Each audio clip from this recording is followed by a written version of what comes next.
Ito si Bitoy. Ayan.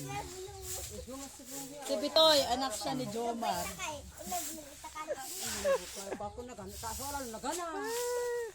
Ayan, si Angel, ang artistahin. Ayun, nakunan mo. Ang artistahin. Kunan yan, no? Ayan, atong iray may napasyar. Ito, bayan. Kumana, tanong. Meto ito kay garaw. Meto, man kung sino. Ayun naman si Junjun, ang lalaking walang ginawa kundi matulog ng matulog. Paggising, kain, matulog. Siya ang kaisa-isa naming bisita. Oh, ayan o si Tintin. Ayan si Tintin, bagong kulay ng buhok. Oh, Bagong buhay. bagong buhay. Bagong taon. O yan, ang sipag namin. Ayan may na-extend. Ate, o. Oo nga. Ayan. Oy, natumba. Hindi na sinasayang yung kagandahan.